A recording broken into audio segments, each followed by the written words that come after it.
Les drôles se font troller. Avec Jean-Denis Scott. Eh bien, Jean-Denis, c'est triste de voir qu'Ottawa publie un avertissement aujourd'hui pour les personnes LGBTQ+, concernant les voyages aux États-Unis. Exact. Triste de savoir qu'on en est rendu là. Le message, en fait, c'est ça. C'est attention si vous allez aux États-Unis. Et en fait, plus précisément, on dit, et je cite, certains États ont adopté des lois et des politiques susceptibles d'affecter les personnes LGBTQI+. Et évidemment, c'est que dans les États du Sud, il y a des voix qui s'élèvent contre leurs droits. Et il risque d'en avoir plus des voix parce que ça a l'air que Trump a demandé de trouver 17 780 voix de plus contre ça. Il lâche pas cette mot juste d'habitude-là. Et d'après ce que les trolleries ont appris, le Canada s'apprêterait à faire aussi d'autres avertissements à d'autres groupes pour éviter d'autres États. Alors attention, le Canada déconseille à l'Association des pêcheurs sportifs du Québec de se rendre à Fukushima. Ouais. Essayez d'éviter ça, si possible.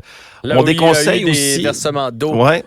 On a relâché de l'eau radioactive qui a été traitée, mais bon, c'est sûr que c'est un petit peu inquiétant. On déconseille aussi à l'Association des chefs paramilitaires de Yamachiche de se rendre en Russie. Alors, tous les paramilitaires de la Mauricie, vous devrez changer de plan. On conseille maintenant à François Legault de se rendre à l'évidence concernant la performance de son ministre de l'Éducation. Par contre, le gouvernement Trudeau invite Pierre Poilievre à se rendre en Floride. Je sais pas pourquoi, j'imagine qu'il veut qu'il y ait des vacances, quelque chose. Évidemment, on parle de cette tempête qui s'en vient, Idalia. Selon les prévisions, la tempête doit se déplacer aujourd'hui au-dessus de la partie est du golfe du Mexique avant de poursuivre mercredi sa trajectoire vers Tampa. Ensuite, elle va prendre la 75 Nord jusqu'à Gainesville, puis après ça, piquer vers Jacksonville et finalement toucher la Géorgie. Géorgie qui, en langage cri, veut dire « un malheur n'arrive jamais seul » en passant. Alors, l'ouragan risque aussi de toucher les Carolines jeudi. Alors, la seule bonne nouvelle, c'est que peut-être qu'il y a un maudit gros coup de vent qui va nous ramener Kotkaniemi à Montréal. Je sais pas, là, peut-être qu'on peut toucher du bois. Là. Est-ce on espère. Évidemment, c'est en Floride que ça va frapper. Et d'ailleurs, il y a le gouverneur Ron DeSantis qui a demandé aux gens de la côte ouest de la Floride d'évacuer. Et ça devrait bien se passer parce que selon les derniers sondages au national, DeSantis est assez bon pour faire fuir les électeurs. Donc, j'ai espoir que tout se passe bien. Ouais, puis tu sais, tant qu'à parler de politique, Jeff, et de tempête, revenons chez nous et parlons de Jean Talon. Pendant que, évidemment, tout le monde dit que la lutte va être très chaude entre la CAQ et le PQ, il y a le Parti conservateur qui a présenté un candidat, Jesse Robitaille, qui a l'air très jeune, très jeune. On dit que c'est un candidat anti-tramway, évidemment anti-tramway dans le sens qu'il n'a même pas l'âge pour acheter un billet de train tout seul.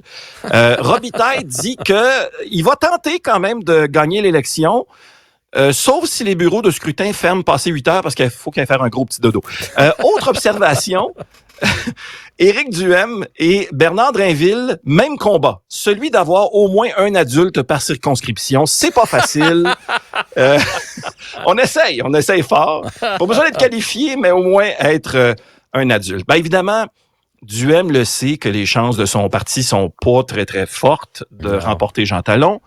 Et c'est la raison pour laquelle il concentre ses énergies pour avoir la tête d'Éric Kerr. Ce qui marque la première fois de l'histoire que quelqu'un s'intéresse à la tête d'Éric Kerr. Vraiment, on a vu l'ensemble de sa performance à la tête du ministère qui gère sa clique, entre autres. Nouvelle en rafale maintenant, si tu veux bien, Jeff. Il y a un des cadres de Microsoft qui a averti que le développement rapide de l'intelligence artificielle risque de reproduire les erreurs commises par les réseaux sociaux. En effet, on doit tout faire pour éviter un deuxième Olivier Primo. C'est ce que le gars de Microsoft a dit. Ensuite, on s'en va de l'autre bord du gros, comme on dit en anglais, the big puddle, the big pond, l'autre côté de l'Atlantique, au Royaume-Uni. Il y a des bénévoles qui se lancent à la recherche du monstre du Loch Ness. Ouais. Des bénévoles. Fait que des gens qui verront jamais un monstre et qui verront jamais une scène. Fait que ça promet pas mal. Excellent deal. On anticipe finalement que tout ce que le groupe va réussir à trouver, c'est un gros nid de canard qu'ils vont appeler le monstre du Loch Ness.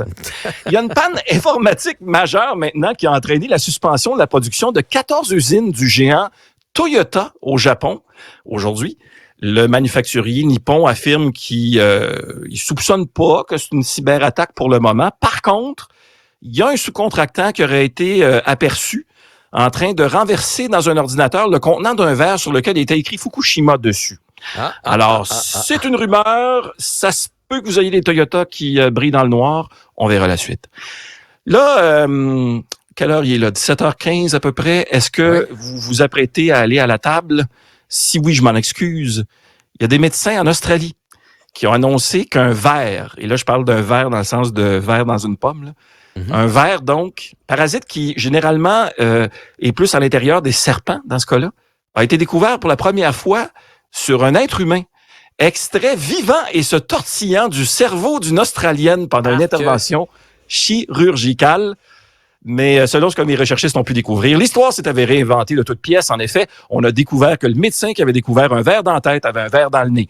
Mais bon, c'est toujours une nouvelle. Je ne sais pas si qui a raison entre la nouvelle vérifiée, vêtée et tout ça, ou mes recherchistes bénévoles, eux aussi, des trolleries. En terminant, est-ce que c'est un phénomène qui se répand? On ne le sait pas. Mais il y a un article de l'agence France Presse qui nous apprend qu'il y a de plus en plus d'influenceurs qui sont payés pour faire la promotion des géants pétroliers. Et il faut dire que, bon, c'est toujours drôle de voir des influenceurs qui essayent de passer leur message subtilement dans leurs vidéos. La pub, de façon subtile, c'est pas toujours subtil. Hey, là, faut que je vous raconte ça.